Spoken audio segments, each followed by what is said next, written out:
My name is Rachel Donovan. I'm 42, and for the last 15 years, I've been a hospital administrator, which is just a formal way of saying I organize chaos for a living. I thought I was good at it. I thought I could manage any crisis patch, any wound, find a solution for any problem. I was wrong. The vibration came first, a low hum against the granite countertop that disturbed the otherwise perfect quiet of my apartment. Soft jazz whispered from a small speaker, something with a saxophone that sounded like liquid melancholy. Outside the 14th floor window, the lights of downtown Columbus were scattered like a handful of jewels. I had a glass of cold white wine in my hand, the condensation beating on my fingers. For the first time in what felt like a lifetime, I felt a sense of peace. Then the phone screen lit up, and the peace shattered. Mitch Callahan. My thumb hovered over the red decline icon. 8 months. 8 months of absolute deafening silence. 8 months of dragging myself out of the rubble, piece by piece, and building this new life in the sky. He had no right to call me, no right to even have this number. But my thumb, as if it had a will of its own, swiped right. Rachel, his voice cracked on my name. Not Rach, the soft nickname he'd used for 15 years. My full name spoken like a stranger he'd wronged. I said nothing. I let the silence stretch, listening to the city hum below. I need to see you, he stammered. Can you meet me? I took a slow sip of wine, the cold liquid, a small, sharp shock. Mitchell, a ragged breath on his end. The baby was born. Congratulations. The word was a flat, dead stone dropping from my lips. Rachel, please. Something's wrong. I almost laughed. What could possibly be wrong in his perfect new world? He'd gotten everything he wanted. The pretty young wife, the instant family, the clean slate he'd purchased by erasing me. What could possibly be wrong, Mitchell? You got the wife, the baby, the fresh start. He swallowed hard. I could hear the sound of it over the line. The baby. She doesn't... He stopped, restarted. She doesn't look like either of us. My hand stilled the wine glass, frozen halfway to my mouth. What do you mean? I mean the baby has features. Features Victoria doesn't have. Features I've never seen before. The doctors say there's no medical issue. But Rachel, this baby doesn't look like my daughter. She doesn't look like anyone in my family. A strange, dark bubble of something that might have been laughter rose in my chest. I swallowed it down. 8 months of silence. 8 months of sleepless nights wondering why my love wasn't enough. And now this. The baby he chose over our marriage. The babies that was living proof Victoria could give him, the one thing I couldn't. That baby didn't look like his. Mitchell. Yes. His voice was a desperate rasp. Why are you calling me? Because I don't know what's happening. Because Victoria won't talk to me. Because my mother is already making phone calls to fix this. Because you're the only person who ever told me the truth, even when I didn't want to hear it. I set my glass down and walked to the window, looking down at the river of headlights, 14 floors below. I had built a life here. A good one. A quiet one. He had no place in it. What exactly do you want me to do? I don't know. I need someone who's not lying to me. The irony was so thick I could taste it. He needed someone who wasn't lying. I can't help you, Mitchell, I said, my voice as calm and steady as the glass in my hand. Your marriage, your baby, your problems, they're not mine anymore. You made sure of that. Rachel. But I'll say this. Genetics don't lie. DNA doesn't care about your fresh start. Whatever truth is in that baby's face, you're going to have to live with it. I ended the call before he could say another word. 8 months earlier, I believed he was the love of my life. 8 months earlier, the table was set for two, with our wedding china. I'd lit the vanilla bourbon candles he loved, and the scent filled our warm kitchen. A beef tenderloin was resting under a sheet of foil, and a bottle of the same champagne we'd had at our wedding was chilling in an ice bucket. It was our 12th anniversary, and I was wearing a new navy blue dress that had cost more than I would usually spend. I wanted everything to be perfect. I was just adjusting a napkin when I heard his car pull into the driveway. My heart gave a familiar little flutter. Then I heard 2 car doors close. 2. My hands froze. He was supposed to come home alone. Who would he bring home on our anniversary? My mind raced through possibilities. His mother, a colleague from work, but none of them made any sense. The kitchen door opened. Mitch stepped inside, and the first thing I noticed was that he couldn't meet my eyes. He had the strained, rehearsed look of a man about to deliver a fatal blow. And then I saw her, standing just behind him. She was young, maybe 28, with the kind of effortless beauty that makes you feel suddenly old and tired. She was glowing, and her hand was resting on her belly, a gentle protective curve that was unmistakably a pregnancy.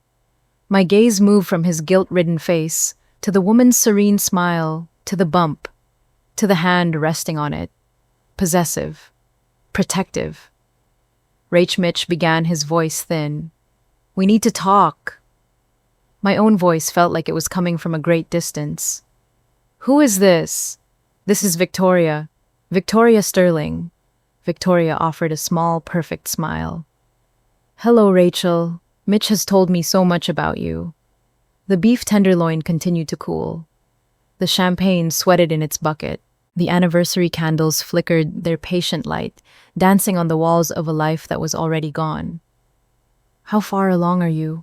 The question felt torn from my throat. Victoria's hand caressed her bump. 5 months, she said, her voice soft. 5 months. The number echoed in the sudden ringing silence of my mind. 5 months ago, Mitch and I were at the fertility clinic for our 7th round of IVF.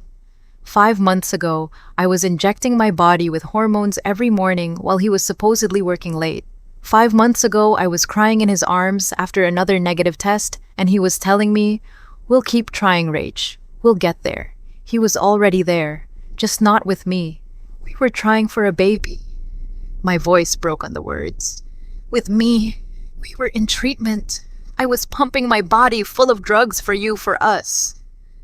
"And you, Rachel." It was Victoria's voice that cut in, gentle but firm. "I know this is hard, but Mitch and I want to do this the right way." "We want to be honest with you." Honest. I tasted the word. It was bitter like ash. "You want to be honest." Mitch finally found his voice. "The marriage hasn't been working for a long time, Rach. We both know that. Victoria, she helped me see what I really need." My hands gripped the edge of the granite countertop, the sharp edge biting into my palms. I focused on that small, clean pain because the bigger pain threatened to swallow me whole. Victoria took a small step forward. "I hope someday you'll understand." "A child changes everything," she said, as if she were offering a piece of wisdom. "Maybe you'll see. This is what's best for Mitchell. For all of us." A child changes everything. 12 years of my love, my loyalty, my sacrifice. It all amounted to nothing. 12 years of my body being poked and prodded and medicated, and it didn't matter, because I couldn't give him that one thing, and she could. The next morning, Loretta called. I woke up to the pale morning light filtering through the curtains of the guest room. My tear tracks had dried on the pillowcase. My anniversary dress was a crumpled heap of navy blue on the floor, like shed skin. On the nightstand, my phone buzzed insistently. Loretta Callahan. "Of course," I answered, my voice thick with sleep and grief. "Hello, Rachel, dear." Loretta's voice was smooth, polished, and utterly devoid of surprise. "I heard what happened. Did you?" "It wasn't a question." "I know this is difficult," she continued, ignoring my tone. "But I want to help. Can you meet me this afternoon, just us? I think we should talk about the best way forward." The best way forward. For 12 years, Loretta Callahan had been helping me find the right fertility specialists, helping by suggesting diets and herbs, helping by making subtle comments about my stress levels, my career, my negative energy. Now she wanted to help me disappear, where I asked, my voice flat. "The club. 2 o'clock. I've already reserved the private dining room." I looked at my left hand, at the simple gold band and modest diamond Mitch had given me when we were young, and he couldn't afford much. I had loved that ring. I had loved what it represented. Now it just felt like a symbol of 12 years of not being enough. "I'll be there," I said and hung up. A moment later, Mitch appeared in the doorway. He looked tired and lost like a little boy. He hadn't slept in our bed. He hadn't slept in this house at all, I suspected. "Rachel, I want you to know," he started, his voice weak. "I never meant to hurt you." I didn't even turn to look at him. I just stared at the wall. "You said that last night," I whispered. It didn't help then either. I pulled the ring from my finger and set it on the nightstand.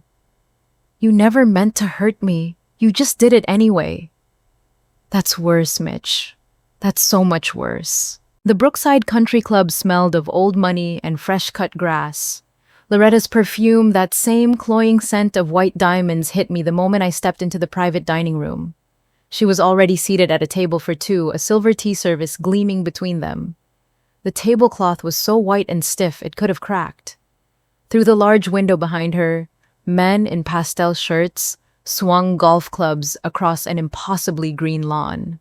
She smiled, a perfectly practiced smile, the kind that never reached her ice-blue eyes. "Thank you for coming, Rachel." I sat down, placing my hands in my lap to keep them from shaking. The waiter poured me a cup of tea I had no intention of drinking. "What do you want, Loretta?" "Straight to business," she said, her smile tightening slightly. "I've always appreciated that about you." She stirred her tea, the tiny spoon making a delicate clinking sound against the porcelain. "I want to help you, dear. This situation is unfortunate. Mitchell made choices. Young men sometimes do. But there's no reason for this to become messy." Messy, I repeated the word, tasting like poison. "Divorce proceedings, court battles, you know how people talk." Her eyes flickered toward the door where other club members were walking past. "I'm offering you a clean exit." She reached into her expensive Hermes bag and placed a thick white envelope on the table. It landed with a soft, final thud. $150,000, she said, her voice dropping to a confidential whisper. "A clean break. A quick divorce. No alimony, no property claims. Mitchell keeps the house. You keep your dignity." I stared at the envelope. It sat between us like a verdict. $150,000 for 12 years of my life. I did the math in my head, a cold automatic calculation. $12,500 a year. A little over $1,000 a month. About $34 for every day I had loved him, cooked for him, and tried to build a life with him. This is... I couldn't find the word. Insulting, vile, cruel, generous. I know she finished for me, misreading my shock for gratitude. But I believe in being fair. You were a good wife to Mitchell in many ways. This isn't your fault. It's simply biology. There it was. The word that had haunted my every waking moment for a decade. Biology. 12 years of marriage, reduced to a single clinical term. I couldn't produce an heir, so I was being retired. There's one more thing. Loretta's voice was even lower now, leaning in across the table. The money comes with a condition. Complete silence. No social media posts about the situation. No talking to mutual friends about the circumstances. No drama. You want me to disappear. I want you to move forward with grace, she corrected smoothly. Surely you don't want to be known as the bitter ex-wife. This way, everyone remembers you fondly. She slid the envelope a few inches closer. Through the thin paper, I could see the blue line of a check, my name already written in crisp corporate script. They had planned this. They had this ready. "Take your time, dear, but not too long. Victoria is starting to show, and it's best if this is all settled before, well, you understand, before the baby shower, before the wedding, before I became a ghost in my own life." I stood up, my chair scraping softly against the polished floor. I picked up the envelope. The weight of it was sickening. "I'll give you my answer tomorrow," I said. Loretta's smile didn't waver. I knew you'd be reasonable. I walked out of that room with my head held high, my phone still silently recording in my pocket. Ohio is a one-party consent state. Naomi, my best friend and a lawyer, had told me that years ago. Thank God for lawyers. So let me get this straight. Naomi's pen tapped a sharp rhythm on the still-sealed envelope sitting on her desk. Her law office was all dark wood and intimidating books, a fortress of righteous anger. She's offering you $150,000 to walk away quietly from a 12-year marriage while your husband keeps the house you helped pay for so he can marry his pregnant mistress. That's the offer, I said, taking a sip of the lukewarm coffee between us. And you recorded it. I slid my phone across the desk. Every word. Naomi's expression shifted from pure disgust to cold calculation. She played back a few key sections of the recording, her eyes narrowing as she listened to Loretta's smooth, poisonous words. Rachel, you could fight this, she said, her pen scribbling notes on a legal pad. Ohio's an equitable distribution state. That house was bought during the marriage. You have claims to his retirement accounts, investment properties, everything. I know. So why aren't you fighting? The question hung in the air. Because what would I win, Naomi? I asked, my voice weary. Half a house I never want to see again. Monthly payments from a man I can't stand to look at. Years of my life spent in courtrooms, while Victoria raises the baby he couldn't have with me. You'd win what you are owed, Would I? I shook my head. Or would I just be proving Loretta right, that I'm the bitter ex-wife who couldn't let go with grace? The truth was, I didn't want anything that had his fingerprints on it. I just wanted to be free. I'm going to take the deal, Rachel. But I cut her off, a new hard resolve forming in my chest.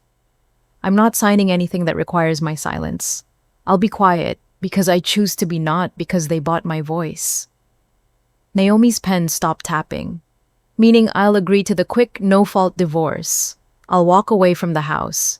But I'm keeping this recording, and I am not cashing that check. Why not dig the money? It's a lot of money, Rach, because it wasn't payment for my years of service.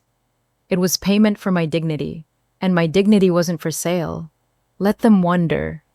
I said, a flicker of something sharp and unfamiliar sparking inside me. Let them wait for it to clear the bank. Let it sit in Loretta's pristine ledger forever, a permanent record that I walked away on my own terms, not hers. A slow, fierce smile spread across Naomi's face. You're going to be okay, Rachel Donovan. The house felt cavernous and strange as I packed. My clothes were already gone from the master closet, leaving behind an empty space that smelled faintly of my perfume. Cardboard boxes lined the hallway like silent brown tombstones. 12 years of a life taped up and ready to go. I was methodical. I took the quilt my grandmother had made me, the one Mitch always said was too old-fashioned. I left the expensive crystal vases Loretta had given us for our wedding. I took my books and the photos of my life before Mitch. I left the high-end kitchen gadgets we had picked out together. And from the back of my desk drawer, I took the thick file from the fertility clinic. All 47 visits, 8 years of meticulous records, 8 years of hope and failure documented in cold clinical detail. This is what a life weighed. 4 boxes, 2 suitcases, and a folder full of painful memories. You're really leaving? Mitch was standing in the doorway. I didn't turn around. The papers are signed. You got what you wanted. Rachel, I never wanted to hurt you. You said that already, I replied, taping the last box shut. It didn't help then either. Where will you go? He asked, his voice small. Does it matter? He was silent. It didn't. I took one last look around. The house we had chosen together. The small second bedroom we had always called the nursery, which we never got to fill. The garden I had planted full of peonies he never noticed. I thought I would cry. I thought my heart would break all over again, but I felt nothing, just a profound hollow emptiness. The marriage had died long before tonight. Tonight was just the burial. Goodbye, Mitchell. I walked out the front door and didn't look back. 1 week later, they announced their wedding. The new apartment was an empty box on the 14th floor full of echoes, and the sharp, clean smell of fresh paint. My voice sounded strange in the cavernous space, the city noise, a distant, anonymous hum below. With a satisfying rip, my box cutter sliced through the packing tape on the first box. I was starting with the kitchen. New coffee mugs, plain white, still in their cardboard sleeves. A new coffee maker. A new routine. My grandmother's quilt, the one tangible piece of my history that felt entirely my own, was already draped over the mattress on the floor. It was the only soft thing in a world of hard angles and empty rooms. Naomi arrived with 2 large coffees from the shop on the corner, her heels clicking decisively on the polished concrete floors. "This place is gorgeous," she announced, surveying the blank canvas. Floor-to-ceiling windows, a view of the skyline. Very powerful woman starting her life over after crushing the patriarchy. I managed a small smile. I was just going for a single woman starting over. Details. She handed me a coffee. "Have you heard anything from them?" "No," I said, unwrapping a mug. "And I don't want to."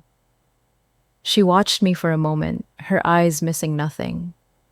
When David left me, she said softly, "I spent 6 months waiting for him to call and say he'd made a terrible mistake.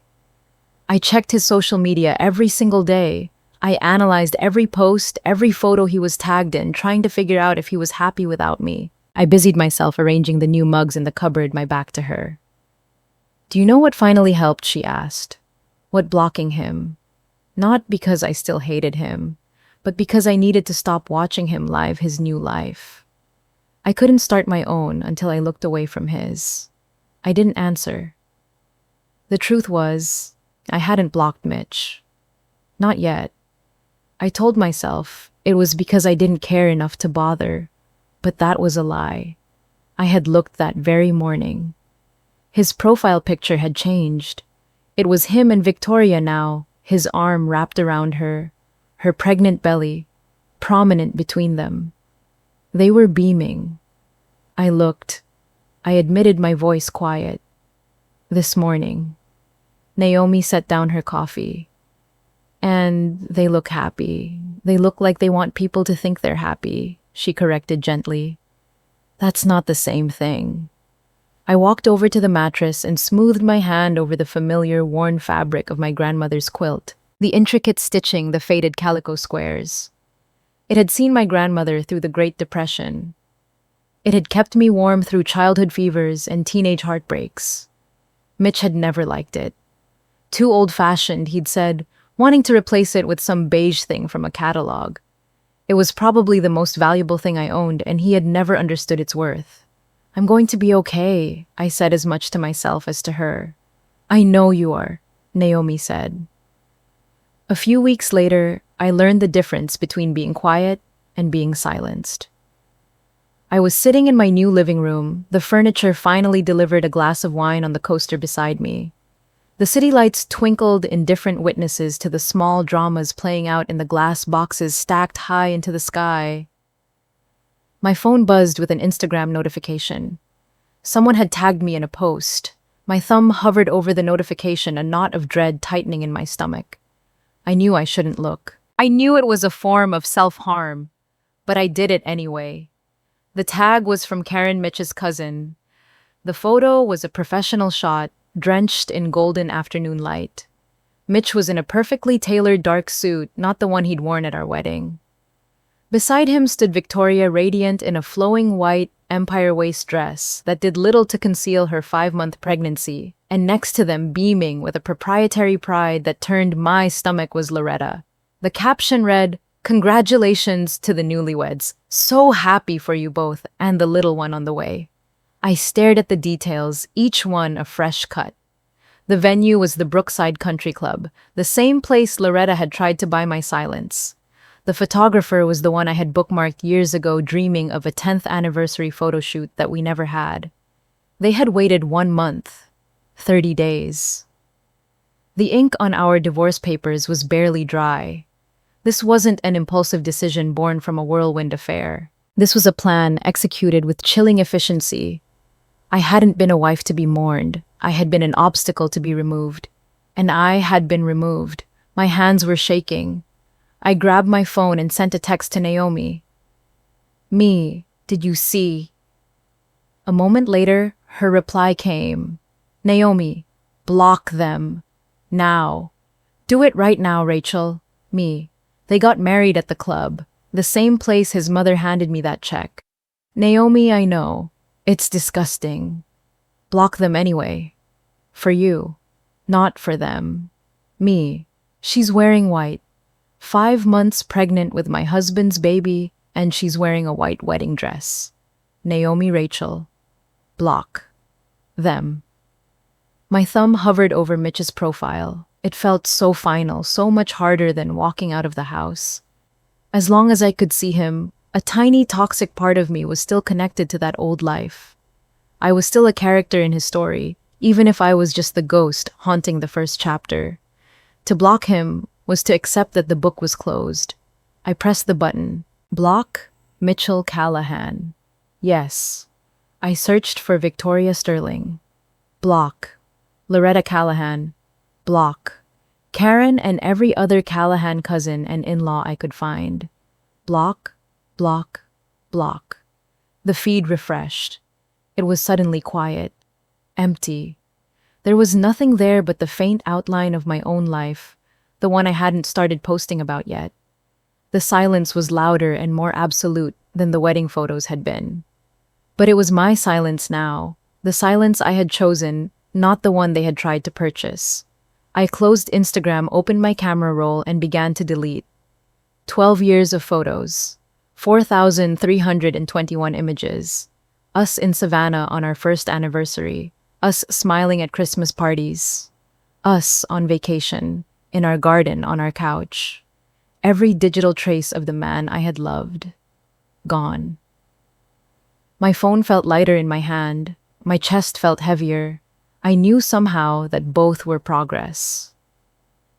About a month after that, Naomi called me. "Can you meet me at the office? There's something I need to show you."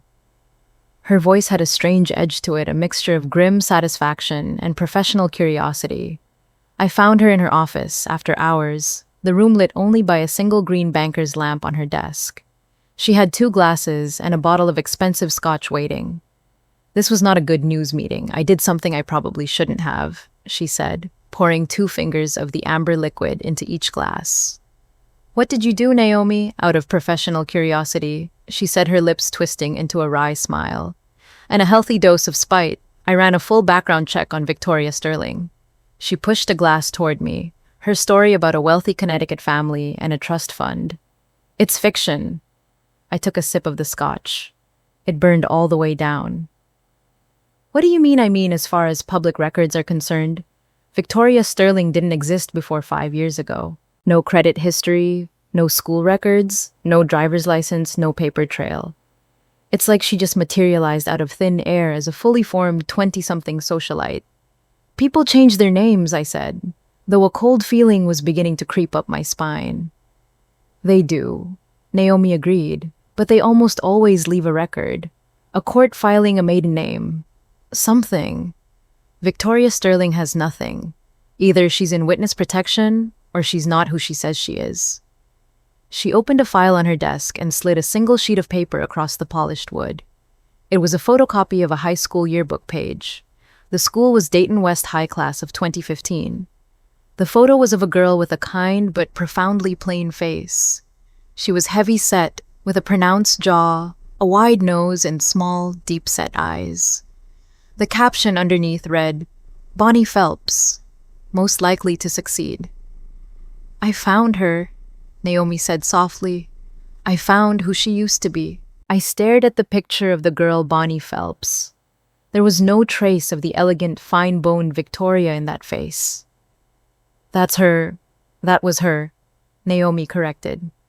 "Before, according to my sources, an inheritance from a grandmother and an estimated $300,000 in cosmetic surgery, jaw reshaping, rhinoplasty, cheek implants, liposuction, the works. She didn't just get a nose job. She got a new face. I looked from the hopeful, sad eyes of Bonnie Phelps to the invisible, perfect face of Victoria Sterling in my memory. A girl who was bullied, who hated herself so much, she literally cut her old face away and bought a new one. Was I supposed to feel anger? Pity? What am I supposed to do with this? I asked, sliding the photo back to Naomi. Nothing, she said, closing the file. Yet, she took a long swallow of her scotch, but you should hold on to it. Because when Mitch's perfect new world eventually falls apart, and trust me, a world built on that many lies always does, you'll understand why. Why? Naomi looked me straight in the eye, her expression deadly serious. Because DNA doesn't care about plastic surgery, and Rachel babies always look like their parents. The fall semester had started, and a new energy buzzed through the city. From my office window, I could see the leaves on the trees lining the Olentangy River, beginning to blush with hints of gold and crimson. 4 months had passed since I'd walked out of my old life. 4 months of building something new, brick by painful, liberating brick. The name on my office door was etched on a simple brass plate, Rachel Donovan, Director of Operations. Not Mrs. Callahan, just my name. Some days I would stand in the hallway and just look at it. My new role was a promotion I'd been working toward before my life imploded, a position overseeing the logistical maze of Columbus Regional Medical Center. It was a world of budgets, staffing schedules, and supply chain crises, a world of solvable problems. I thrived on it. Here my worth wasn't measured by my fertility, but by my competence. No one here knew about the 7 failed rounds of IVF, the hushed arguments in the car, on the way home from the clinic, or the particular shade of disappointment in a mother-in-law's eyes. They knew Director Donovan, the woman who could find 10 extra ICU beds during a flu surge and shave 12% off the annual budget without firing anyone. I preferred her. The board approved it. I looked up from the spreadsheet I was dissecting. Derek. My deputy director was leaning against the doorframe, a triumphant grin on his face. He was a kind, steady man in his late 50s with a background in military logistics, which meant he appreciated a well-executed plan. The whole thing, I asked, allowing a smile to touch my own lips. They didn't try to nickel and dime the pediatric wing expansion, full funding, he confirmed, holding up the signed proposal.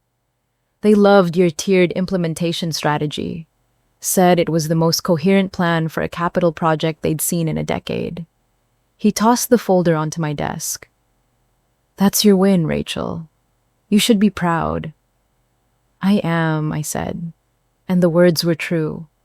They settled in my chest with a warmth that had nothing to do with validation from a husband or an in-law. It was mine. I had built this. The pediatric wing, with its cheerful murals and state-of-the-art equipment, would exist because of my work. It felt solid, real. At Callahan Real Estate, I had been an accessory, the competent but quiet wife who organized the charity galas and remembered everyone's birthday. Loretta had once praised my organizational skills at a dinner party by saying Rachel is just wonderful. She keeps Mitchell's life running so smoothly, which frees him up to focus on the important work. The important work. I had been the support staff for his life.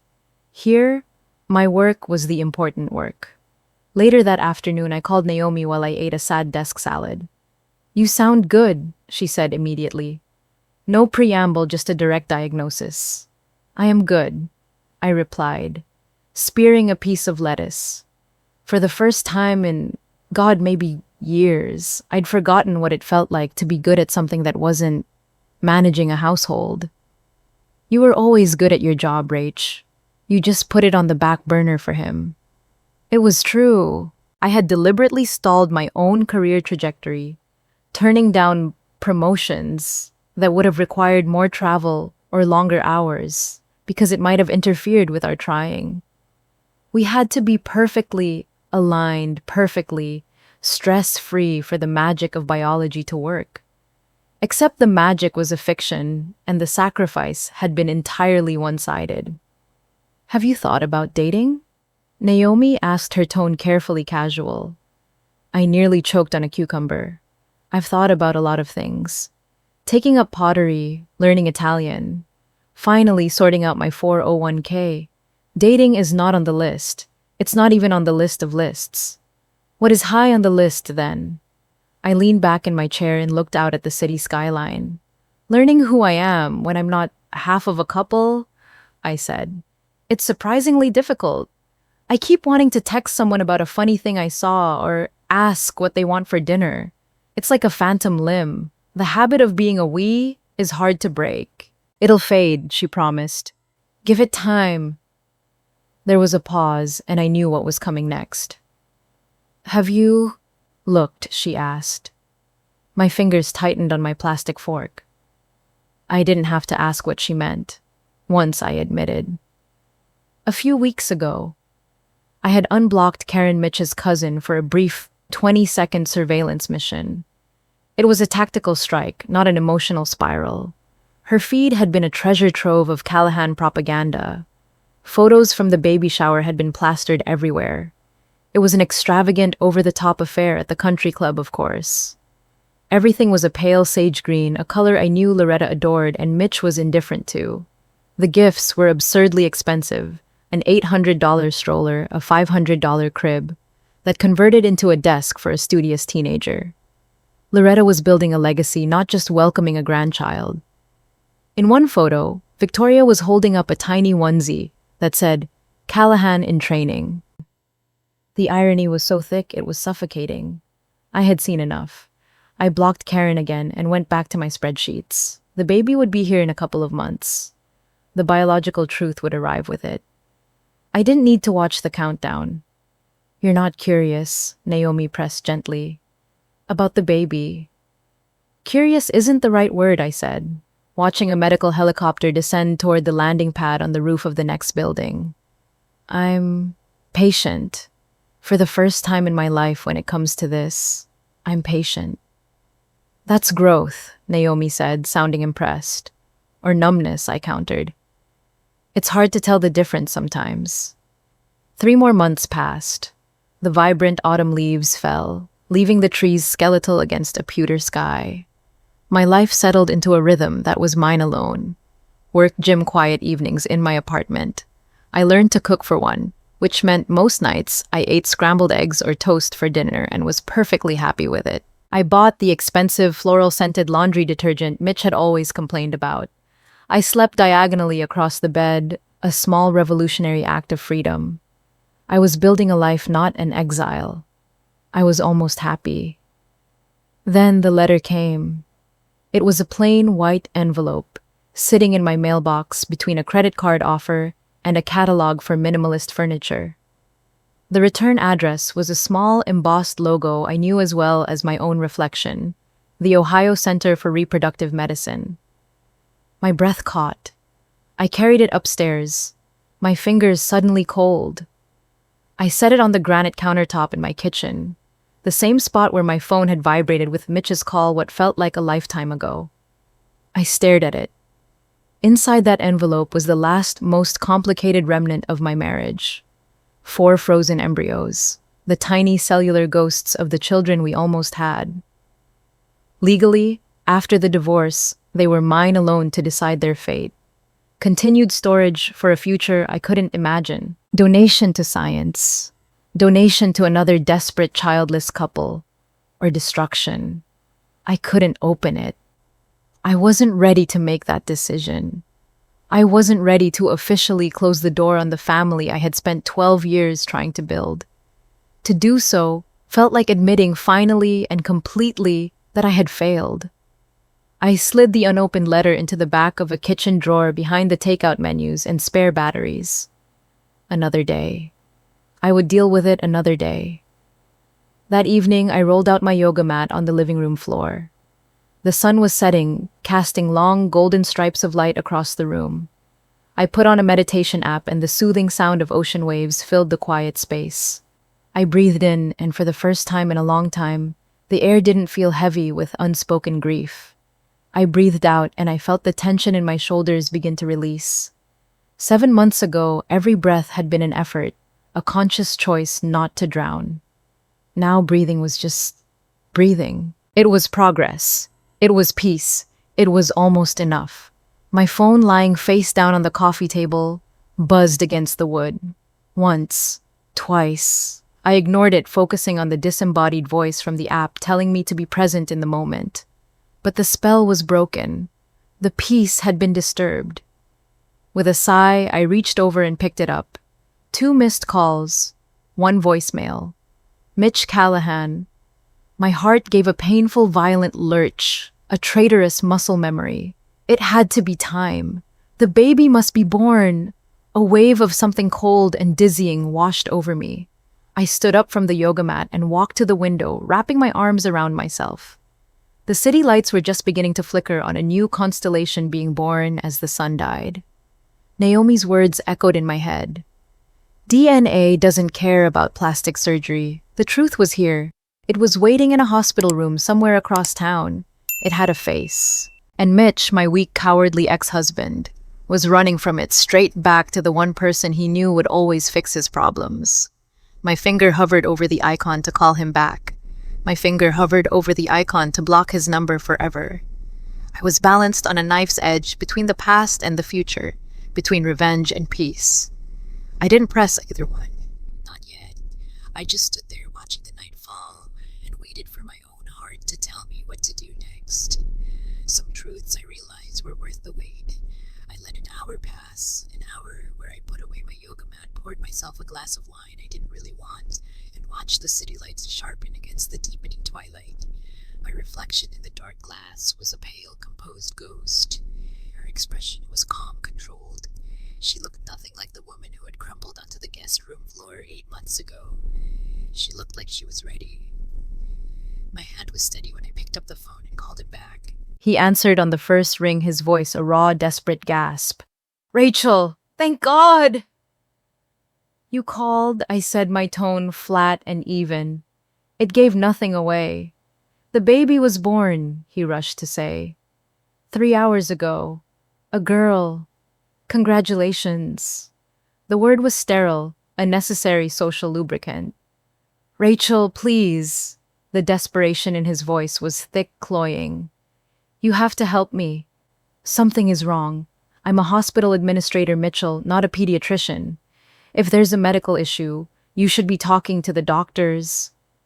"It's not medical," he insisted, his voice cracking. "She's healthy. Perfect," they said. 8 pounds, 4 ounces, 10 fingers, 10 toes. "But her face," he trailed off, and I heard a choked, ragged sound that might have been a sob. I had only heard him cry twice in 15 years, once at his father's funeral, and once after my 3rd miscarriage. This was a new sound. This was the sound of pure panic. I waited, letting the silence press in on him. "Victoria won't even look at her," he finally whispered. She just turned her face to the wall. "Loretta is in the hallway handling things, which means she's probably trying to bribe a geneticist. The doctors keep saying newborns can look a little strange, but this isn't that. This is something else." I walked to the window, the wine glass cool against my palm. The city spread out below me, a complex and beautiful circuit board, orderly and indifferent. "What does the baby look like, Mitchell?" I asked, my voice quiet. There was a long pause, filled with his heavy breathing. She doesn't look like Victoria at all, and she doesn't look like me. Her face is different. It's rounder, fuller, and her nose it's wide. Rachel, I don't understand what's happening. It's like she belongs to someone else." And there it was.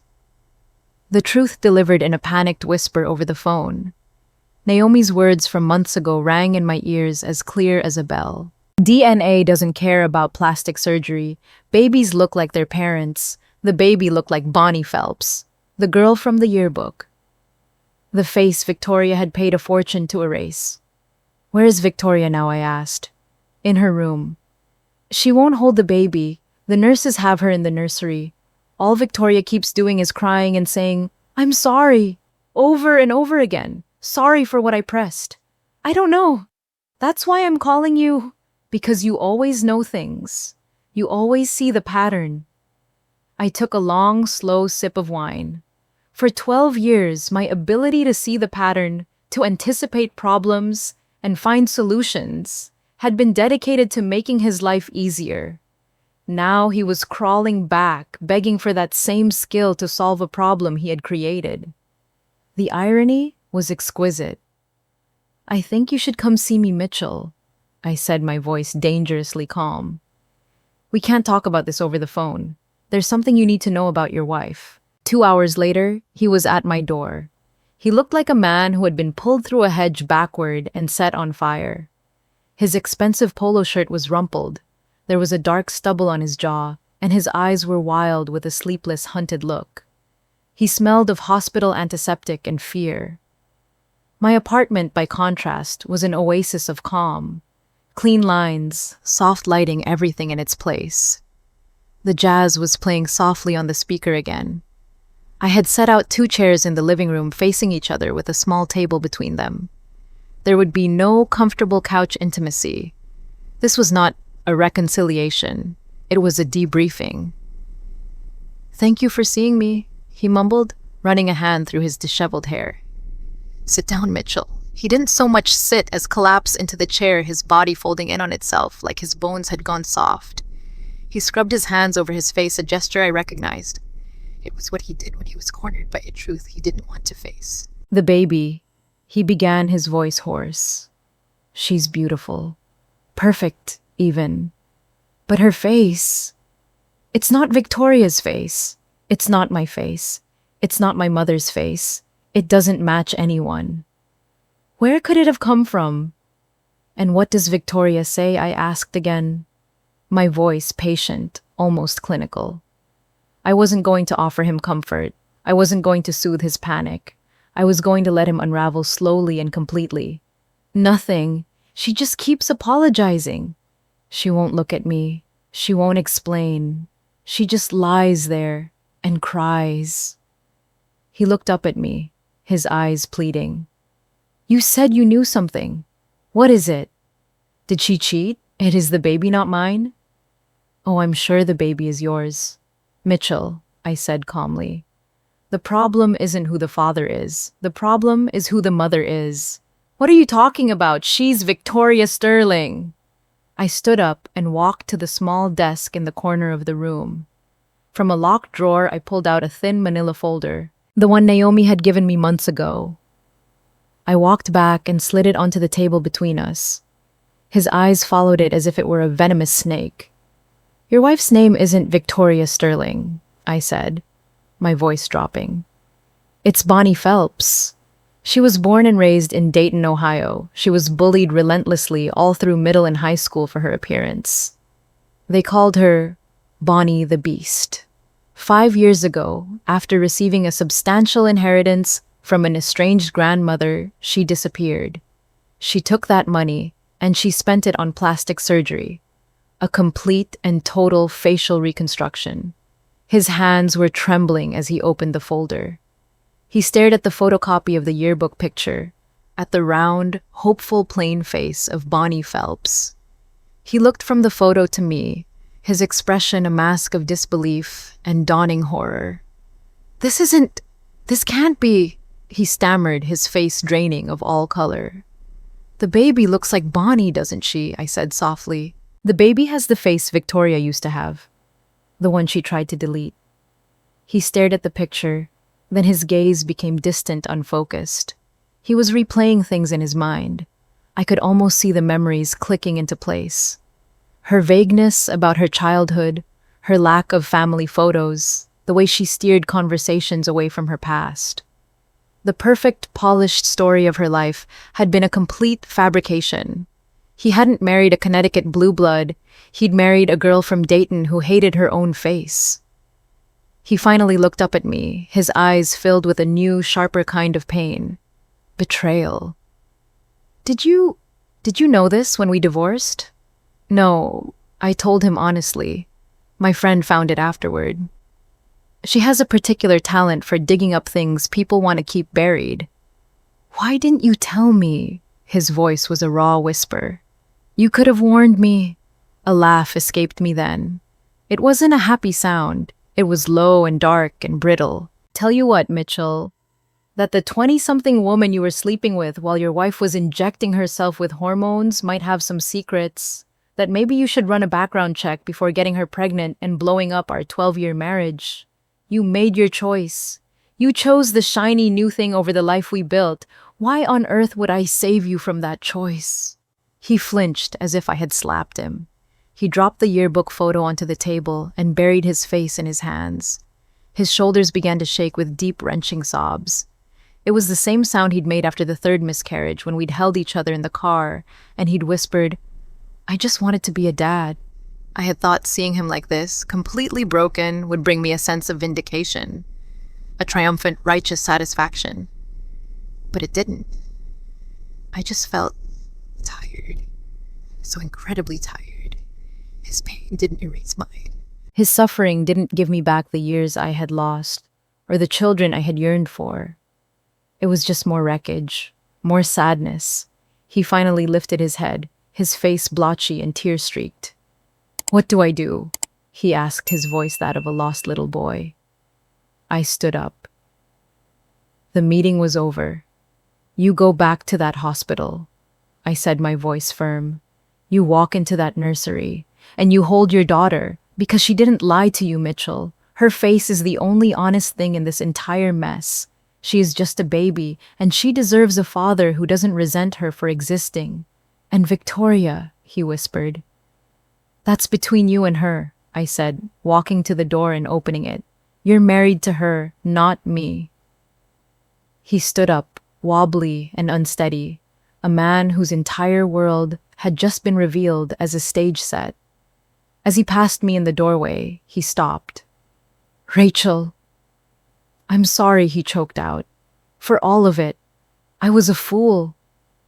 "I know you are," I said, not unkindly. "But sorry doesn't undo anything. It just makes you feel better." He walked out into the hallway without another word. I closed the door, leaned my forehead against the cool wood, and let out a breath I felt like I'd been holding for 8 months. I didn't feel victorious. I didn't feel satisfied. I felt free. The last chain connecting me to him, that tiny lingering question of why, had finally been broken. It wasn't because I wasn't enough. It was because he was never capable of seeing what was real. The fallout was swift and brutal. Columbus society, for all its polite Midwestern veneer, feeds on scandal like a starved wolf.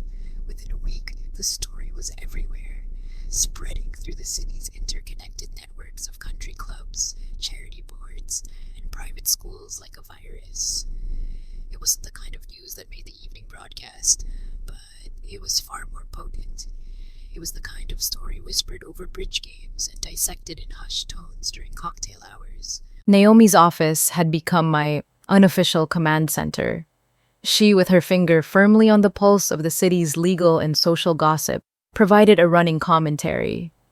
"It's a bloodbath," she announced one morning, scrolling through her phone while I sipped my coffee. "Mitch filed for an annulment. He's claiming fraud in the inducement of marriage."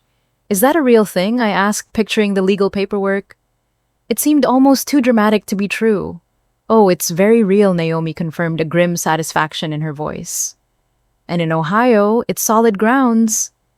If he can prove that Victoria, or Bonnie, fundamentally misrepresented her identity, and that he wouldn't have married her if he'd known the truth, a judge could declare the marriage void, like it never happened." "And Loretta?" I asked, a knot of old tension tightening in my stomach. Naomi snorted.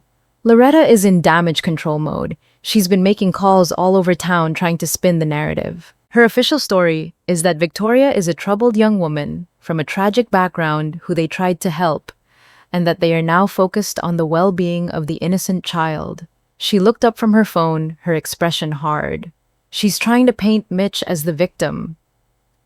The news trickled in through various back channels. Victoria had checked out of the hospital and gone directly to what the society pages vaguely called a private facility for rest and recovery. The baby, whose name I still didn't know, was reportedly with a team of nannies at the Callahan estate. Loretta was quarantining the evidence. Then someone leaked a photo. It was a grainy cell phone picture, probably taken by a nurse or a hospital visitor, but it was clear enough. It showed the Callahan baby sleeping in a hospital bassinet. The gossip sites had a field day. They put the baby's picture side by side with Victoria's current surgically perfected face, and right next to it, the high school yearbook photo of Bonnie Phelps. There was no denying it. The resemblance was uncanny. The baby had Bonnie's round face, her wide-set eyes, her button nose. She was the ghost of a face that no longer existed. I stared at the images on Naomi's laptop screen, and a wave of something heavy and unexpected washed over me. It wasn't triumph. It wasn't satisfaction. It was a profound and aching sadness. "This is crueler than anything I could have ever done to them," I whispered, my eyes fixed on the baby's innocent sleeping face. "You didn't do this, Rachel," Naomi said, her voice firm as she closed the laptop. "Don't you dare take responsibility for this train wreck. Victoria did this when she built a life on a lie. Mitch did this when he chose fantasy over reality. Loretta did this when she tried to purchase a legacy instead of earning one. You just existed." And eventually the truth caught up to them. She was right, I knew. But looking at that baby's picture, I felt a pang of kinship. Here was another female in the Callahan orbit, whose face didn't meet their exacting standards. A child who would grow up knowing her own mother had tried to surgically erase the features she had passed down. For the first time, I didn't feel anger toward any of them. I just felt an immense, weary pity for the child caught in the wreckage. "I feel sorry for the baby," I said. "That's because you're a decent person," Naomi replied. "Am I?" The question was genuine. I had that yearbook photo for 6 months, Naomi. I could have told Mitch. I could have warned him. And what she challenged, her lawyerly gaze sharp, saved him from himself, saved Victoria from her own lies. "What makes you think he would have even believed you? He would have accused you of being the jealous, bitter ex-wife Loretta always wanted you to be. You don't owe them a rescue, Rachel. You never did. You owed yourself a clean escape, and that's what you got." She was right again, but the feeling lingered, a dull ache in my chest for a child I would never know, born into a family that saw her face not as a miracle, but as a scandal. The call came a few nights later. I was reading in bed, the apartment quiet, except for the distant siren of an ambulance. The phone screen lit up with a number I hadn't blocked because I never imagined she would have the nerve to call. Loretta Callahan. I let it ring 3 times. My heart a steady, slow drum in my chest. Then I answered, my voice a calm, even, "Hello, Rachel." Her voice was stripped of all its usual polish and steel. It was thin, ragged, and trembling. It was the voice of a woman who had lost control, and for Loretta Callahan, losing control was a fate worse than death. "Loretta," I replied, my tone betraying nothing. "I need to see you," she stammered. "Why?" There was a pause, and I could hear her take a shaky breath. "Because I know you have it. The recording. Mitch told me. He said you have a recording of our conversation at the club." So Mitch had confessed everything. The panic must have been absolute for him to admit that to his mother. "I'm not sure what you're talking about." I said the lie smooth and easy. I wanted to hear her say it. "Don't play games with me, Rachel." Not now. Her voice was pleading, a sound so alien coming from her that it was jarring. "You recorded me. You have proof that I offered you money. Paid me off, you mean I supplied helpfully. Orchestrated my quiet encouraged my husband to annul our marriage so he could marry the woman he got pregnant while we were still trying IVF, a sharp intake of breath on her end. I never encouraged the affair. No, I conceded, a cold fire beginning to burn in my veins. You just approved of the outcome. You welcomed Victoria into the family while the ink was still wet on my divorce papers. You threw them a wedding at the same country club where you tried to buy my silence. You saw a viable womb and you acquired it for your son. It was a business transaction. The silence that followed was heavy with the weight of an ugly, undeniable truth. "What do you want, Rachel?" she finally whispered, her voice cracking. "Is it more money? I can give you more. 200,000, 3. Whatever you want, just don't release it, please. The family has been through enough. Revenge. I asked the question hanging in the air between us. You think I want revenge? You think this is about seeing you ruined? Isn't it? I closed my eyes, a wave of exhaustion washing over me. For so many years, I had been afraid of this woman. I had tiptoed around her moods, censored my own opinions, and desperately sought her approval, an approval she gave out in tiny conditional doses. And now, here she was, stripped of all her power, begging me for mercy. I don't want anything from you, Loretta, I said, and the truth of the statement resonated deep in my bones. I never did. Then why keep the recording? Why hold it over my head? Because it's mine, I said, my voice gaining strength. Because for 12 years, you and your son made me feel like I was defective, like my entire worth as a woman, as a wife, as a human being was measured by what my body could or could not produce. And when it couldn't produce, the grandchild you wanted, you threw me away like a broken appliance. You replaced me. That's not fair. It is fair, I snapped the word sharp and final. It's the truest thing in the world, and I lived it. I keep that recording to remind myself that I am not crazy, that what you all did to me was real, that I didn't imagine being systematically and quietly erased from a life I helped build. I took a deep, steadying breath. I'm not going to release it, Loretta.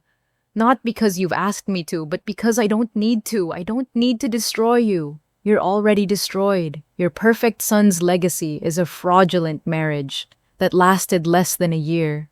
Your long-awaited granddaughter will grow up knowing that her own mother was ashamed of the face she gave her.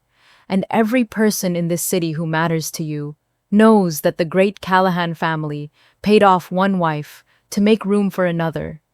Your dynasty is a joke. A choked, strangled sound came from her end of the line.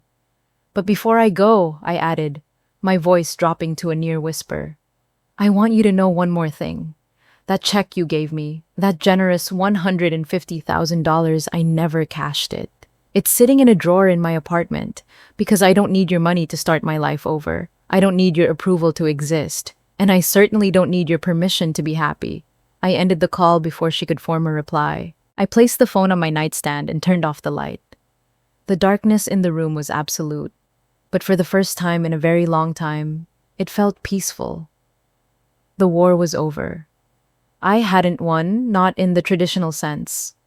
I had simply survived, and I had finally let go. For 2 weeks after Loretta's phone call, a strange and hollow quiet settled over my life. The storm had passed. The wreckage was still smoldering somewhere across town, but it was no longer my concern. I had gotten everything I thought I wanted: freedom, a validation of my sanity, and the quiet satisfaction of watching a carefully constructed empire of lies crumble under its own weight. I should have felt victorious. I should have felt triumphant. Instead, I felt nothing. It was a profound and unsettling emptiness, a void where the anger and grief used to be. For so long, the fight to survive my marriage and then to survive its ending had been the central organizing principle of my life. It had consumed my thoughts, fueled my conversations with Naomi, and dictated the rhythm of my days. Now, the enemy was vanquished. The war was over, and I was left standing alone in the sudden, deafening silence. One night, I found myself awake at 3 a.m, the hour when anxieties bloom in the dark. I couldn't sleep. I got up and pulled a dusty box from the back of my closet when I hadn't opened since the move. It was filled with old photos, the pre-Mitch archives of my life. I sat on the living room floor, my grandmother's quilt wrapped around my shoulders, and began to sort through the glossy, faded squares of a life I barely remembered.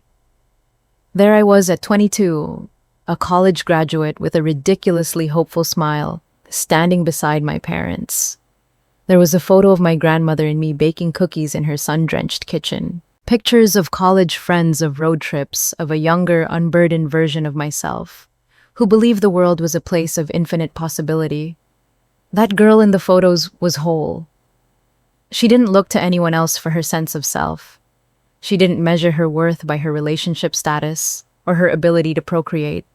She hadn't yet learned to shrink herself to fit into the narrow, gilded cage of someone else's family. When did I lose her? I sifted through the memories, trying to pinpoint the exact moment she had started to fade. It wasn't all at once. It was a slow, gradual erosion. Maybe it started with the first miscarriage, the one that felt like a personal failure, a betrayal by my own body. Or maybe it was the third, when my own mother, trying to be comforting, had said, "Well, maybe God is telling you something, sweetheart. Maybe you're just not meant to be a mother." I had internalized that message, carrying it like a secret shame. Each failed fertility treatment, each month that passed, became another piece of evidence in the case against my own worthiness. Mitch's affair and Loretta's cold, calculated payoff hadn't been the cause of my erasure. They had simply been the confirmation of a verdict I had already passed on myself. I was replaceable. I was not enough. My phone was on the couch beside me. I picked it up and scrolled through my camera roll, stopping on a screenshot I had never been able to bring myself to delete. It was the wedding announcement Karen had posted. Mitch and a pregnant Victoria beaming at the country club. For months, I had saved it as a reminder, a source of fuel for my anger. This photo had been the true catalyst, not the awful anniversary confrontation that was just shock, not Loretta's insulting offer that was humiliation. This picture, this public declaration that my life had been bulldozed to make way for a new one, this was the moment the erasure had felt complete. I stared at their happy, smiling faces, and the anger I expected to feel just wasn't there anymore. It had burned itself out, leaving behind something quieter, sadder, and infinitely more true. The problem wasn't just that Mitch had left me for another woman. The problem was that I had allowed my entire identity to become the woman trying to have Mitch's baby. I had poured every ounce of my energy, my hope, and my self-worth into that one singular goal, believing it would finally make me worthy of the love I was so busy trying to earn. But love isn't something you earn. It's something you are supposed to be given freely. And I had married a man who was incapable of giving it, especially when things got hard. I had tried to join a family that saw me not as a person, but as a potential incubator for their legacy. I was never the problem. Their brokenness was the problem. And my own mistaken belief that I had to fix myself to deserve them, that was the biggest problem of all. With a trembling finger, I called Naomi. It was 3:30 in the morning. She answered on the second ring, her voice thick with sleep but instantly alert. "Rachel, are you okay?" "I'm okay," I whispered, tears. I didn't know I had been holding back, beginning to stream down my face. I just realized something. What I spent 12 years trying to give Mitch a baby because I thought it would finally make me worthy of love. I said the words, unlocking something deep inside me. But I was always worthy. I just married someone who was too weak to see it. There was a long silence on the other end of the line, and then Naomi's voice, soft and full of a profound tenderness. "That's not revenge talking, Rachel," she said. "That's healing." "Is it?" "Yes, you didn't destroy that family. They were a broken building long before you got there. You just finally stepped out of the wreckage before it collapsed on top of you. Stepped out of the wreckage. I liked that. I wasn't a victim anymore. I wasn't a victor either. I was just a survivor, one who had finally stopped trying to save a ship that was determined to sink." After we hung up, I went back to my photo gallery, found the screenshot of the wedding announcement, and I deleted it, for good. The next morning, I woke up with a sense of clarity I hadn't felt in years. The sun was streaming through my windows, and the hollow emptiness in my chest was gone. In its place was a quiet, steady sense of purpose. I made myself a cup of coffee, walked to the kitchen drawer, and took out the unopened letter from the fertility clinic. My hands were steady as I tore it open. The language was formal, clinical, but the message was a crossroads. "Dear Ms. Donovan," it began, "we would like to discuss the options regarding your cryopreserved embryos. As the sole remaining legal party following your divorce, you have full decision-making authority. Options include continued storage for future use, donation to scientific research, compassionate donation to another couple, or disposition. Please contact our office at your earliest convenience to schedule a consultation. 4 embryos, 4 microscopic bundles of cells containing the last biological link to my marriage. 4 potential children who were half me and half a man I no longer knew. I sat at my small kitchen table and pulled out the thick file I had taken from the house that last night, the one documenting my 8-year journey through the wilderness of infertility. I opened it and began to flip through the pages. 47 visits. I could still picture the waiting room, the cracks in the ceiling, the muted tones of the abstract art on the walls. I could feel the phantom sting of the needles, the cold shock of the ultrasound gel. Here were the injection schedules, the blood test results, the doctor's notes written in a careful looping script that always seemed to say the same thing, just in different ways. Try again, hope again, fail again. This folder wasn't just a medical record. It was the evidence of my devotion. It was proof of what I had been willing to endure for a dream that was never truly my own, but one I had adopted as mine. I had given that marriage my body, my hope, my youth, my career. I had given it everything, and he had left anyway. But these embryos, they weren't his anymore. They weren't even ours. They were just possibilities. And maybe, just maybe, they were meant to be someone else's possibilities. I picked up the phone and dialed the number for the clinic. When the patient coordinator answered, my voice was clear and strong. "Hello, my name is Rachel Donovan," I said. "I received a letter regarding my frozen embryos, and I'd like to schedule a consultation. I want to discuss donating them, either to research or to another couple. I haven't decided which yet." "Of course," Ms. Donovan, the coordinator said. "Let me just pull up your file." "Thank you," I said, and then I added something more, something for myself. "And I need you to know I'm not doing this because I'm giving up on being a mother someday. I'm doing this because those embryos belong to a part of my life that is over, and I'm ready to build my future without carrying the pieces of my past." I hung up the phone, a profound sense of release washing over me. I closed the thick file for the last time and slid it into the bottom of my recycling bin. The cage door was finally open. I was free to walk through it whenever I was ready. I caught my reflection in the window, the morning sun lighting up my face. "You're going to be okay, Rachel," I whispered to the woman looking back at me. And for the first time, I actually believed it. 1 year to the day after Mitch's panicked phone call, I was sitting in the hospital's main boardroom, a sleek, glass-walled room on the top floor with a panoramic view of the city. The applause was just fading. The hospital board chairman, a portly man named Mr. Abernathy, was smiling at me from across the vast mahogany table. "Rachel, on behalf of the entire board, I want to say this promotion was not only unanimous, it was long overdue," he said, his voice booming slightly in the quiet room. "You've completely transformed our operations division. The pediatric wing expansion is not only ahead of schedule, it's coming in under budget. We are incredibly proud to have you leading the team." "Thank you, sir," I said, my own smile genuine and unforced. It's been an honor to be part of the project. I looked at the new title on the agenda in front of me.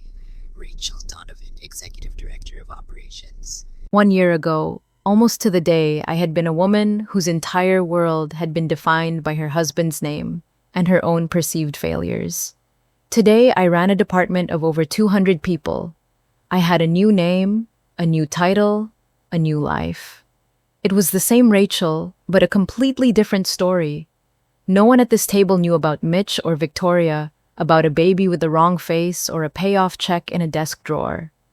They knew Director Donovan, and that was exactly how I wanted it. This identity was mine. I had built it myself, from the ground up on a foundation of my own competence and hard work. After the meeting, my phone buzzed with a text from Naomi. "Naomi drinks tonight to celebrate my treat. We can celebrate your promotion and my 45th birthday. 2 birds, 1 very expensive bottle of champagne." I smiled. Me wouldn't miss it for the world. I walked back to my new, larger office. The nameplate on the door was polished brass. Inside on my desk were photos. One of Naomi and me at a wine festival last summer. One of Derek from accounting wearing a ridiculous reindeer antler headband at last year's Christmas party. A framed picture of my parents. There were no wedding photos, no portraits from a family that had never truly accepted me. It was just my life. The one I had built. That afternoon, needing a break from the celebratory emails and phone calls, I walked down the street to my favorite corner coffee shop. It was a crisp autumn day, the air smelling of wood smoke and decaying leaves. 1 year full circle. I found my usual small table in the back corner, a quiet spot where I could watch the world go by. I was stirring my latte lost in thought when the bell over the door chimed. I glanced up, and my heart stopped. A woman was walking in, pushing a stroller. It was Victoria Sterling, or Bonnie Phelps, whatever she was calling herself these days. I froze the tiny spoon motionless in my cup. She looked different, thinner. The radiant, confident glow she'd had a year ago was gone, replaced by a deep, weary exhaustion in her eyes that I recognized. Her expensive clothes were gone too, replaced by simple jeans and a sweater. She looked ordinary. She ordered a coffee, her back to me. For a moment, I thought she might not see me. I could just slip out unseen and avoid the confrontation I never wanted. But then she turned, scanning the room for a place to sit, and her eyes met mine. She stopped dead, the color drained from her face. We stared at each other across the crowded coffee shop, a silent, static-filled moment suspended in time. The baby in the stroller made a soft, fussy noise, breaking the spell. To my complete surprise, she didn't run. She took a deep breath, straightened her shoulders, and began to walk toward my table. Her steps slow and deliberate, as if she were approaching a wild animal she didn't want to startle. "Rachel," she said, her voice quiet. "Victoria," I replied, my own voice cool and even. I added, unable to stop myself. "Or should I say Bonnie?" She flinched, a flicker of the old shame crossing her features. But she held my gaze. "I deserve that," she said. "You deserve worse." I replied, the words sharper than I intended. She didn't argue. She just nodded, accepting it. She pulled out the chair opposite me and sat down without being invited. I didn't tell her to leave. The anger I thought I would feel, the righteous fury, it just wasn't there. There was only a vast, weary curiosity. "I didn't come here looking for you," she said, her hands twisting a napkin on the table. "I live a few blocks from here now. Mitch let you keep something." The question was laced with an acid I hadn't expected. "I didn't take anything from him," she said, looking down at her hands.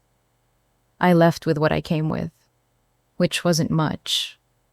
She glanced at the stroller, and her expression softened with a deep, complicated sadness. The baby was awake now, her wide, curious eyes taking in the new surroundings.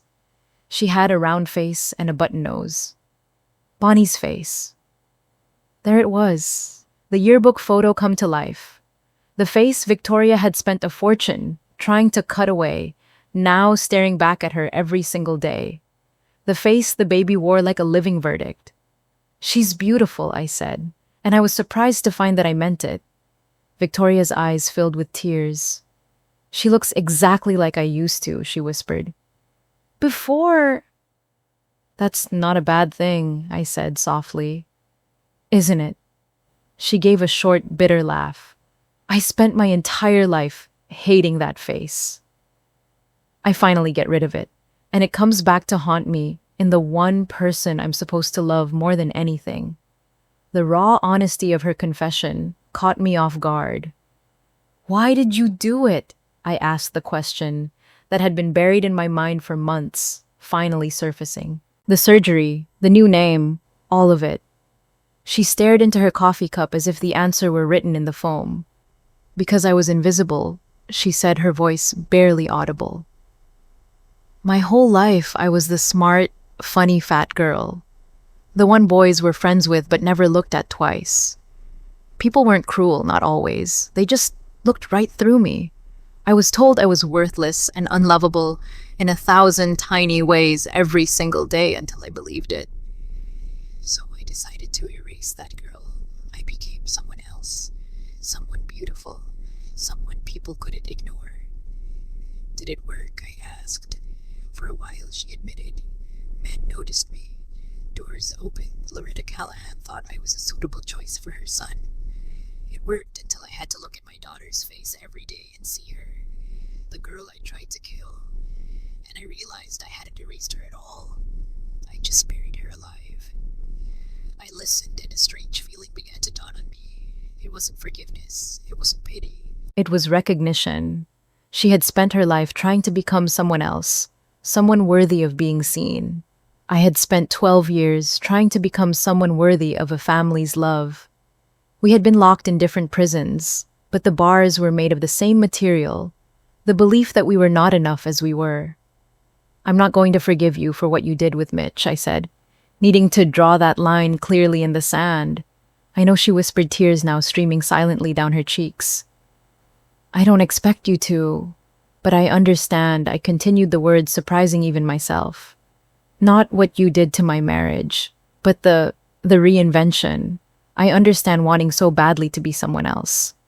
She looked up at me, then her eyes wide with a raw, desperate gratitude. "I'm sorry," she said, the words choked with emotion. "For everything. I told myself you couldn't give him what he needed, but that was a lie. The truth is, I just wanted what you had. A marriage. A family. Someone who chose me." "He didn't choose you, Bonnie," I said, using her real name for the first time. It felt like a strange sort of gift. He ran away from hard things. "You weren't a choice. You were just an escape." I stood up and put some money on the table for my coffee. "I hope you figure out how to love yourself," I said, looking from her to the baby. "The real you. For your daughter's sake. She deserves a mother who isn't ashamed of the face they share." As I turned to leave, she spoke again, her voice small. Will you ever release those recordings of Loretta?" I stopped and looked at her. Really, looked at her. A woman who had made terrible choices yet were born from a deep and painful wound. A mother struggling to love a child who was a mirror of her own self-hatred. "No," I said. "I have recordings of Loretta offering me money to disappear. I have proof of what that family did to me, but I'm not going to use them. Because destroying you wouldn't fix what's broken in me. And I don't need to destroy you, Bonnie.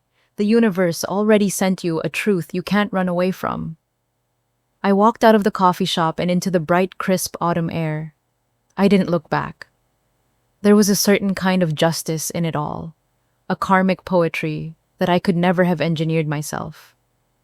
That evening, the setting sun filled my apartment with a warm, golden light. My grandmother's quilt was folded neatly on the couch, a symbol of a history that was strong and true. The doorbell rang, and I let Naomi in a celebratory bottle of champagne in her hand. While she opened the bottle, I told her about my encounter with Bonnie. She listened intently, her expression shifting from protective anger to a kind of thoughtful surprise. "So you just let her go?" Naomi asked, handing me a flute of bubbling champagne. "There was nothing to hold on to," I said. "The anger is gone." Her eyes fell on the desk in the corner. Sitting on top of a stack of mail was the white envelope from Loretta, the one containing the uncashed check for $150,000. "Is that—" "Yep," I said, walking over and picking it up. I turned it over in my hands. A year ago, it had felt like an insult. Now it just felt like paper. "What are you going to do with it?" Naomi asked.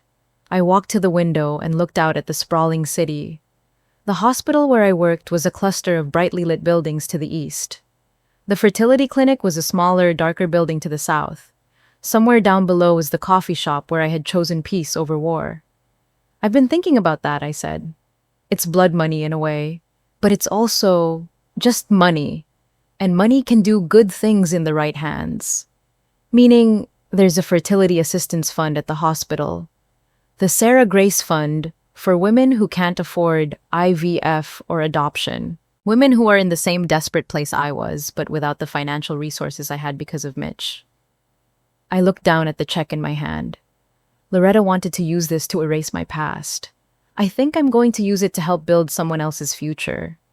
Naomi raised her glass, her eyes shining. To your promotion, she said, to my birthday, and to a year of proving you never needed any of them for a single damn thing. I raised my glass to meet hers, the crystal ringing out a clear, bright note in the quiet room. To the baby, who told the truth, I said. And to the woman, who finally learned to listen. We drank. The champagne was crisp and cold and perfect. I looked out at the city, at the endless river of headlights and the million tiny windows, each one holding a story. I thought about the girl I had been at 22, so full of unexamined hope. I thought about the woman I had become in my marriage, diminished and desperate and shrinking by the day. And I thought about the woman I was now. I wasn't whole in the same way I had been at 22. I had been broken in too many places for that. But I was whole in a new way, the way a bone heals stronger where it was fractured, the way a forest grows back thicker and wilder after a fire. Mitch was out there somewhere, probably remarried, probably still telling himself he was sorry. Loretta was out there still managing the pristine image of a family built on sand. And Bonnie was out there raising a little girl who would, I hope, teach her how to love the face they shared. And I was here, 14 floors up, in an apartment I paid for, with a career I built, drinking champagne I chose with a friend who loved me without condition. About to turn my pain into someone else's possibility. This was what freedom felt like. Not revenge, not vindication, just a quiet, solid, unshakable peace. The baby had told the truth that no one else was willing to say, but I had finally learned to tell the most important truth of all to myself. I was always enough. I just had to be the one to believe it. Rachel's story is a painful and powerful reminder of a lie that is whispered to so many of us, a quiet poison administered in so many small doses that we often don't realize we've been weakened by it until we've already collapsed. It's the lie that your worth is conditional. It's the silent contract you never remember signing, the one that says your value as a woman, a partner, or a person is something that must be constantly earned, validated, and proven day after day. For Rachel, the price of admission into her own life was a child she couldn't conceive. Maybe for you, it was a different price, a different impossible standard.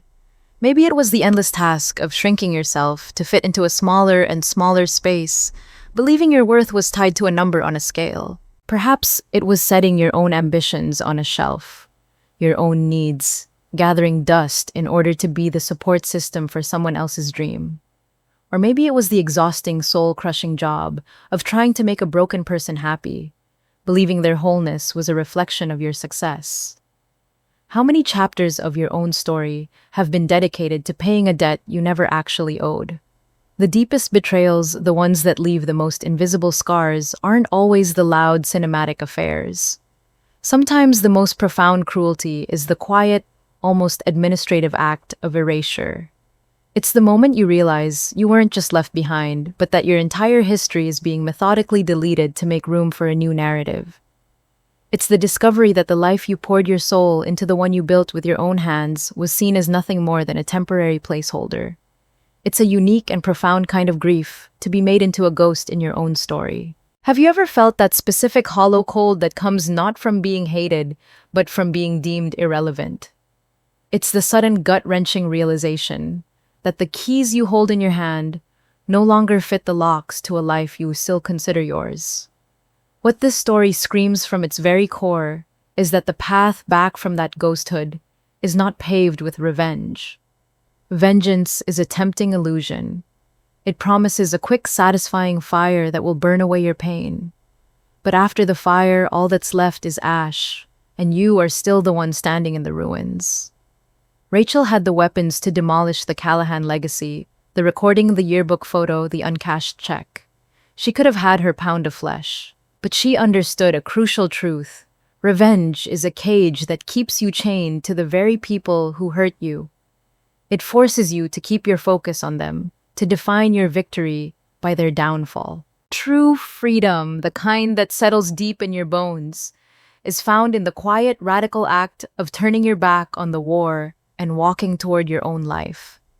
It's the moment you realize that the ultimate victory isn't watching their world burn, but building your own so brightly that their shadows can no longer reach you.